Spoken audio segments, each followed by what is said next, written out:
Recording of a phone call revealing President Trump pressuring an election official in Georgia to overturn his defeat to Joe Biden. In the hour-long recording obtained by ABC News, the president is heard telling Georgia's Secretary of State Brad Raffensperger to recount the votes and fine nearly 12,000 more. Raffensperger could face criminal prosecution if he doesn't comply. Raffensperger, a Republican who says he voted for the president, heard repeatedly rejecting the president's claim, standing by the state's count. And it comes as at least a dozen Republican senators are leading the fight to challenge Joe Biden's victory when Congress meets to certify the election on Wednesday. These efforts dividing Republicans and outraging Democrats, but they are almost certain to fail. ABC's White House correspondent Rachel Scott leads us off in Georgia tonight. The phone call is stunning. President Trump demanding Georgia's Secretary of State find nearly 12,000 votes to change the results of the election. So, look, all I want to do is this. I just want to find 11,780 votes, which is one more than we have, because we won the state. In a recording of Saturday's hour-long call, first obtained by the Washington Post and obtained in full by ABC News, the president repeatedly pressuring, even at times pleading, with Brad Raffensperger. We won the election, and it's not fair to take it away from us like this. The president citing conspiracy theories and what he calls rumors, but providing no evidence to support his claims. The vote here in Georgia has already been counted 3 times, including an extensive recount by hand. President-elect Joe Biden still the winner. And there's nothing wrong with saying that,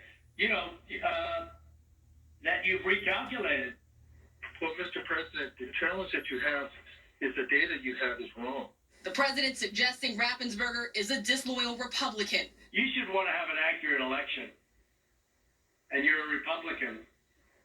We believe that we do have an accurate election. No, you don't. No, you don't. You don't have, not even close. You're off by hundreds of thousands of votes. Even threatening some type of criminal action. You're not reporting it. That's a criminal offense. And you can't let that happen. That's a big risk to you. We asked legal experts if the president's actions broke the law. There's just no question that this is morally problematic. That the president of the United States sounds like he's pressuring a state secretary of state to help him win the election. I don't think you're going to see any criminal charges here in connection with what has happened. But there is certainly an argument that the president has walked right up to the line. The president's legal team has lost more than 50 cases in court trying to prove voter fraud. But still 140 House Republicans and at least a dozen senators are fighting and will object to the Electoral College results this week. We ought to have a fair inquiry, a fair audit into these results, and we ought to resolve these claims, not just dismiss them out of hand. Other Republicans outraged. Senator Mitt Romney of Utah writing in a statement, "I could have never imagined seeing these things in the greatest democracy in the world. Has ambition so eclipsed principle?" They don't have the numbers to change the outcome of the race, but some in the party do fear the president's repeated false claims of a rigged election will cost them control of the Senate. The special election in Georgia now just 48 hours away. A lot of people aren't going out to vote. And a lot of Republicans are going to vote negative because they hate what you did to the president. More than 3 million people here in Georgia have already turned out to vote. But Republican voter Lisa Walston tells me she almost didn't, worried the runoffs would be rigged. I was reluctant a little bit not to go vote because I was thinking, was this going to happen again?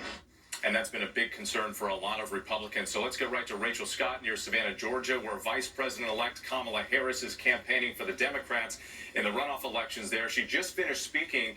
And Rachel, she and other Democrats are now responding to that recording of the president's call.